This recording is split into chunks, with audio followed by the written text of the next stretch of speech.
तो ये माहौल ऐसा है कि लोग उलझन में रहें और लोगों को एक माहौल लगे कि इतना वो काम किया है इसलिए लोगों ने इसलिए वोट दे दी होगी और वोट मिलेंगे ईवीएम मशीन से और ईवीएम में धांधली होगी, ईवीएम से इलेक्शन जीता जाएगा।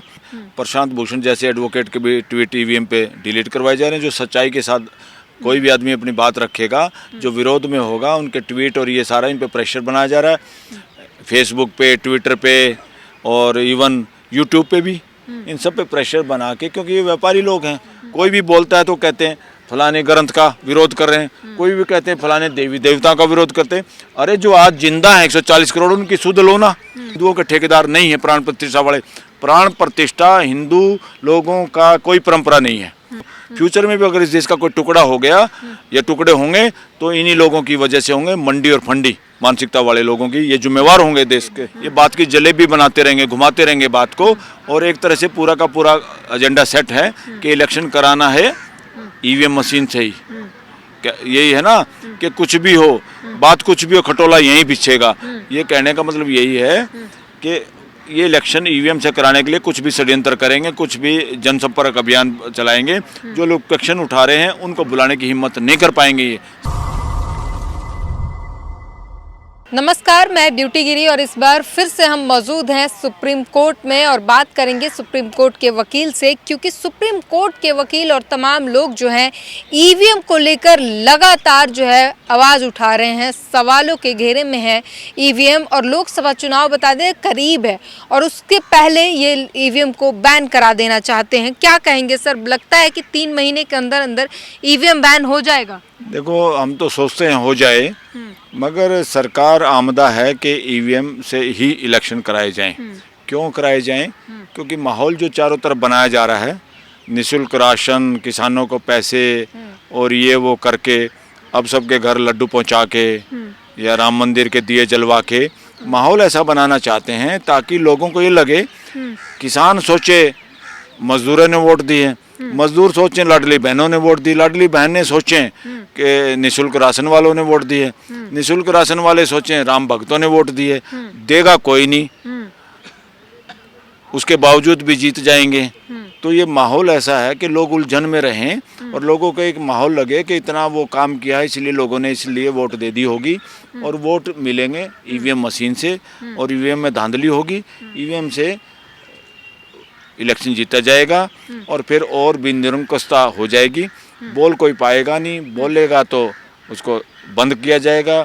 जो बंद हो जाएगा उस पर अलग अलग तरह के मुकदमे लगेंगे, लगने के बाद कोर्टों से उसको जमानत नहीं मिलेगी, तो लोग थक हार के देश चुप हो जाएगा और सरकार और शासन निरंकुशता से चलता रहेगा। ये है सारी षड्यंत्र। सुप्रीम कोर्ट के वकील जो चर्चा कर रहे हैं। हाँ, सुप्रीम कोर्ट के वकील जो है वो सड़कों पर उतर रहे हैं और भारी संख्या में लोग उनके समर्थन में भी आ रहे हैं। पुलिस जो है उनको बीच रास्ते से डिटेन कर लेती है। वो कहते हैं कि हम लाइव हैक करके दिखाएंगे सुप्रीम कोर्ट के सामने, लेकिन उन्हें दिखाने नहीं दिया जाता। कोई भी काम ऐसा होने नहीं देना चाहते कि जिससे देश जागरूक हो, जिसमें देश में माहौल बने। हर उस आंदोलन का, हर उस बात को, हर उन लोगों को दबाने की कोशिश है। इवन मीडिया को जो कंट्रोल में नहीं आ रहा, उस मीडिया को भी लोगों के ट्वीट डिलीट करवाए जा रहे हैं। प्रशांत भूषण जैसे एडवोकेट के भी ट्वीट ईवीएम पे डिलीट करवाए जा रहे हैं। जो सच्चाई के साथ कोई भी आदमी अपनी बात रखेगा, जो विरोध में होगा, उनके ट्वीट और ये सारा इन पे प्रेशर बनाया जा रहा है। फेसबुक पे, ट्विटर पे और इवन यूट्यूब पे भी इन सब पे प्रेशर बना के, क्योंकि ये व्यापारी लोग हैं, ताकि लोगों की बात ही ना करी जाए। राइट टू एक्सप्रेशन वो अधिकार है जो किसी की आस्था भी अगर अनसाइंटिफिक है, आस्था से अगर समाज की मानसिक हेल्थ बिगड़ती है, लैंड ऑर्डर बिगड़ता है, तो उस आस्था पे साइंटिफिक टेम्पर, सही वास्तविकता जो है, सच्चाई आस्था पे हावी होती है। आस्था को दबना होता है। आस्था सिर पे नहीं बैठ सकती सच्चाई के, आस्था वास्तविकता के सिर पे नहीं बैठ सकती। इसलिए आस्था के नाम पे आप ढोंग नास्तिक और आस्तिक का कर सकते हो। दोनों शब्द बकवास शब्द हैं, इनका कोई महत्व नहीं है। ये परंपरा में जो चले हुए हैं, समाज की पूरी मानवता की मानसिकता को दूषित करने के लिए। असली कोई सच्चाई है तो वो वास्तविकता है। वास्तविकता तो हर इंसान समझ सकता है, अनुभव कर सकता है। वास्तविकता में कोई ज़्यादा बड़े ऋषि मुनि महात्माओं की जरूरत नहीं पड़ती। ये जो सारा आडंबर है ना, कुछ लोग ही ज्ञानी हैं, बाकी लोग फॉलोअर बनेंगे, मानव जाति को मंजूर नहीं, ये अमानवीय है। तो इस तरह से अब धीरे धीरे जिस तरह से कभी गैलीलियो के एक सच्चाई व्यक्त करने से पूरी चर्च और पूरी बाइबल का विरोधी उसको मानना जाने लगा था, ऐसे हमारे देश के हालात हैं। कोई भी बोलता है तो कहते हैं फलाने ग्रंथ का विरोध कर रहे हैं, कोई भी कहते हैं फलाने देवी देवताओं का विरोध करते हैं। अरे जो आज जिंदा है 140 करोड़, उनकी सुध लो ना। कितने लोग भीख मांग रहे हैं, कितने लोग बेचारे मेंटल हेल्थ से शिकार हैं, इधर उधर घूम रहे, घर वाले ढूंढ रहे, पकड़े नहीं जा रहे, सड़कों पे पड़े हैं, जख्मी हालत में पड़े हैं। कितने लोगों को निःशुल्क राशन खाना पड़ रहा है। तुम प्राण वहाँ उनके बचाने पे ध्यान देना चाहिए, या पत्थर में जिसमें करंट भी नहीं आता, जिसमें जान जा नहीं सकती, लोहे के तार का तो हमें सदुपयोग ही कर लें कि उसमें करंट आता है, घर की बिजली जलती है। पत्थर को लगा के तो हम घर की भी बिजली नहीं जला सकते। ये बेहूदी परंपराएं हैं। ये परंपराएं जैसे सती प्रथा की परंपराएं थी हमारे यहाँ, बाल विवाह की परंपरा थी, वो परंपराएं अनसाइंटिफिक थी तो बंद हो गई, पूरी मानव जाति खड़ी हो गई, जागरूक हो गई। अब ये प्राण प्रतिष्ठा भी अंतिम दौर है इसका, ये धीरे धीरे दम तोड़ देगी, पूरा देश जागरूक होगा। इस तरह के कोई प्राण प्रतिष्ठा, ये ढोंग से कुछ फायदा नहीं हुआ मानव जाति का, ना हिंदुओं का हुआ। ये हिंदुओं के ठेकेदार नहीं है प्राण प्रतिष्ठा वाले। प्राण प्रतिष्ठा हिंदू लोगों का कोई परंपरा नहीं है। ये परंपरा कुछ लोगों की है जिनसे इनको बेनिफिट होता है आर्थिक या सामाजिक रूप से, उनकी परंपरा हो सकती है। ये बहुत कम परसेंटेज में लोग हैं, ये मंडी और फंडी मानसिकता के लोग हैं। वहाँ पे प्राण प्रतिष्ठा होने से वहाँ पे पंडित पुजारी या जो लोग भी हैं उस व्यवस्था में परंपरा की अगर हाँ, इस परंपरा खत्म होगी और तमाम चीजें, लेकिन कैसे खत्म होगी अगर बीजेपी की सरकार रही जो अभी दावे कर रही है कि 400 के पार लाएंगे। अभी फिर कहा जा रहा है कि अगर ईवीएम रहा तो बीजेपी को कोई हटा ही नहीं सकता। ये जब होता है, जब दिया बुझता है, वो लास्ट में ज्यादा लाइट मारता है, ज्यादा प्रकाश होता है एकदम जब दिया बुझता है। अब लोग इतने बेवकूफ नहीं हैं, जो शिक्षा का प्रचार प्रसार करना चाहिए था उतना तो नहीं कर रहे, मगर अपने आप जितना हो रहा है आजकल, और इवन सोशल मीडिया का जो भूमिका है कि आम आदमी भी बहुत सारी चीज़ें पढ़ने लगा, समझने लगा है, सोचने लगा है, तो ये उसी तरह से ये प्राण प्रतिष्ठाएं फ्यूचर में नल एंड वाइड हो जाएंगी। और एक दिन आएगा हाई कोर्ट और सुप्रीम कोर्ट भी इस बात को समझेंगे, इनको ओपनली कहना पड़ेगा कि इनमें रखा कुछ नहीं है। और इस तरह की आस्था बोल बोल के तुम लोगों की आवाजें नहीं दबा सकते। आस्था पे कोई क्वेश्चन मार्क है, भाई मेरी आस्था भंग हो गई, अपनी आस्था को अपने घर रख। आस्था चार दीवारी में सड़कों पे घूमने वाली चीज है क्या? आस्था समाज का मुद्दा नहीं है। समाज का मुद्दा गरीबी है, शिक्षा है, सारी चीजें जो पूरी मानव जाति को चाहिए, जो पूरे मानवीय परिवार को चाहिए। हिंदू मुस्लिम इस देश का एजेंडा नहीं है। कोई इस बात के पक्ष में बोलेगा, कुछ उस बात के पक्ष में बोले, ये सारे के सारे वोट के चोर है लोग हैं, जो वोट पे निगाह हैं। इनकी मानव जाति के हित से कोई लेना देना नहीं। हमारे 140 करोड़ के लोगों के अपने परिवार का हिस्सा मानते नहीं। ये तो डिवाइड कर चुके हैं हमारे देश को। फ्यूचर में भी अगर इस देश का कोई टुकड़ा हो गया या टुकड़े होंगे तो इन्हीं लोगों की वजह से होंगे, मंडी और फंडी मानसिकता वाले लोगों की। ये जिम्मेवार होंगे देश के बंटवारे में।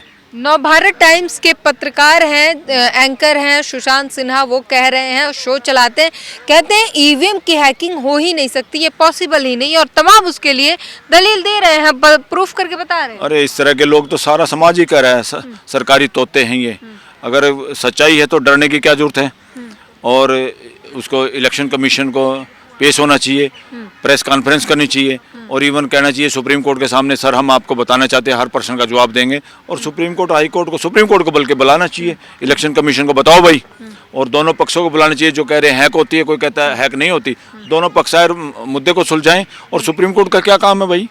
सुप्रीम कोर्ट का खाली इंडिविजुअल के लोगों के दो लोगों के बीच के डिस्प्यूट हल करने का काम थोड़ा है। ये संवैधानिक कोर्टें हैं, या देश के उन मुद्दों पे ध्यान देने की जरूरत है जिनसे संविधान बचता है, जो इससे संविधान लागू होता है। अगर ये ऐसा काम नहीं करते हैं तो इसका मतलब ये बेकार हैं एक तरह से, ये सही ड्यूटी नहीं कर रहे। और ऐसा नहीं है सुप्रीम कोर्ट और हाई कोर्ट में सारे लोग इस तरह के हैं, कुछ मानसिकता के ऐसे लोग हैं जो संविधान को बचाने में और उसको लागू करने में अक्षम लोग बैठे हैं यहाँ पर। और उन लोगों को हाथ जोड़ के विनती है देश के वकीलों की कि वो अपने अपने पदों से इस्तीफा दें और सरकारी जो तनख्वाह उनको मिलती है पूरी उसका आनंद लें और देश को बख्शें, देश की जान को बख्शें, देश के संविधान को बचने दें, उसको लागू होने दें। चुनाव आयोग की बात कर ले, चुनाव आयोग भी मानने को तैयार नहीं है और चुनाव आयोग इस वक्त जो है जन जागरूकता अभियान चला रहा है ईवीएम को लेकर, और जो लोग ईवीएम बैन करने की मांग करते हैं उन्हें वो उलझुल बातें कह रहा है और कह रहा है कि ये लोग जनता को भरमाने की कोशिश कर रहे हैं। भाई जो लोग आंदोलन कर रहे हैं, जो लोग संघर्ष रहते हैं, उनको बुलाओ ना। दूसरों को अब क्वेश्चन रेज मैं करता हूँ, आंसर दूसरे को देते हो, ये क्या है? ये चोर की दाढ़ी में तिनका तो जनता पे पड़ रहा है इसका। हाँ, जनता को बेवकूफ़ बनाया जा रहा है। ये एक तरह से षड्यंत्र है। ये बात को घुमाते रहेंगे, ये बात की जलेबी बनाते रहेंगे, घुमाते रहेंगे बात को, और एक तरह से पूरा का पूरा एजेंडा सेट है कि इलेक्शन कराना है ईवीएम मशीन से ही। यही है ना कि कुछ भी हो, बात कुछ भी हो, खटोला यहीं बिछेगा। ये कहने का मतलब यही है कि ये इलेक्शन ईवीएम से कराने के लिए कुछ भी षड्यंत्र करेंगे, कुछ भी जनसंपर्क अभियान चलाएंगे। जो लोग क्वेश्चन उठा रहे हैं उनको बुलाने की हिम्मत नहीं कर पाएंगे, ये सही प्रश्नों का जवाब देने की हिम्मत नहीं कर पाएंगे। और जिस तरह से कानून बनाया है, संविधान सभा का जो डिस्कशन हुआ था, संविधान सभा में ये हुआ था क्लियर कट, और डॉक्टर अम्बेडकर जी ने पूरी संविधान सभा को कहा था कि 100% इलेक्शन कमीशन की नियुक्ति में सरकार का, एग्जीक्यूटिव का, यानी प्राइम मिनिस्टर का, मंत्रियों का, जनता के चुने हुए नुमाइंदों का कोई रोल नहीं होना चाहिए। सरकार का, जो सरकार में बैठे हैं, चाहे वो प्राइम मिनिस्टर हैं, चाहे उसके मिनिस्टर हैं, या कोई भी हैं, उन लोगों का एक भी रोल नहीं होना चाहिए उनके अपॉइंटमेंट में। टोटल इंडिपेंडेंट कोई लोग होने चाहिए जो कि इलेक्शन कमीशन को चुने या उसके मेंबरों को चुने।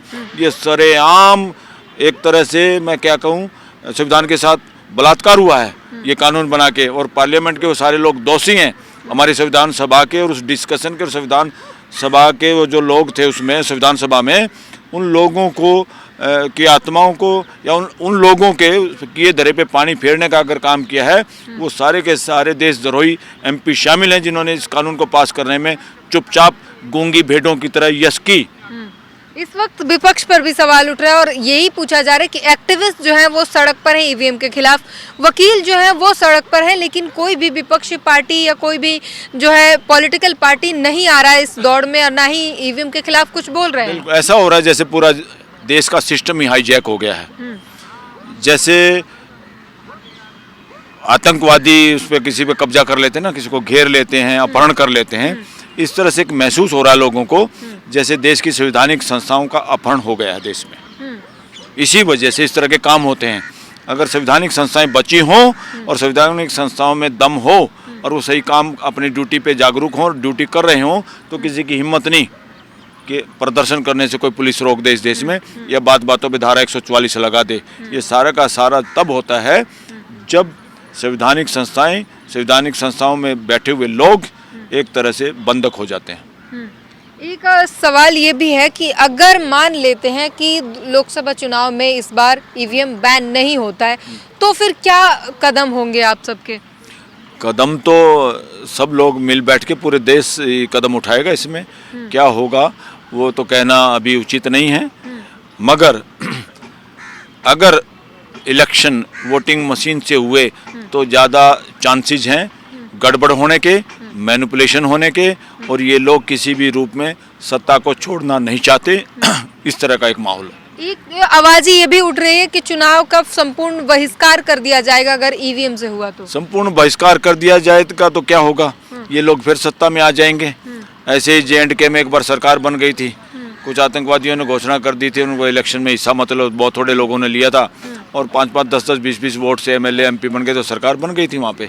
तो सरकार ऐसे चलती रहेगी। तो बहिष्कार करने से भी कोई फायदा नहीं? बहिष्कार करने से फायदा नहीं है, टक्कर लेने से फायदा है, और टक्कर लेनी पड़ेगी। देश के मालिक हैं, देश के मालिकों से बड़ी शक्ति किसके पास है? कोई भी नहीं है।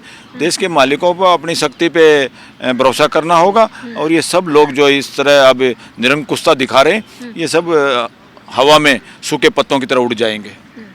तो वही ईवीएम को लेकर जो है लगातार मांगे उठ रही हैं, सवालों के घेरे बने हुए हैं, और ये कोशिश है कि 2024 का ये जो लोकसभा चुनाव है उसके चुनाव से पहले ईवीएम को बैन करा दिया जाए और बैलेट पेपर ही आखिरी ऑप्शन रहे, बैलेट पेपर से चुनाव हो जाए ताकि निष्पक्ष चुनाव हो, जनता जिसे चाहती है उसे लाया जाए सत्ता में।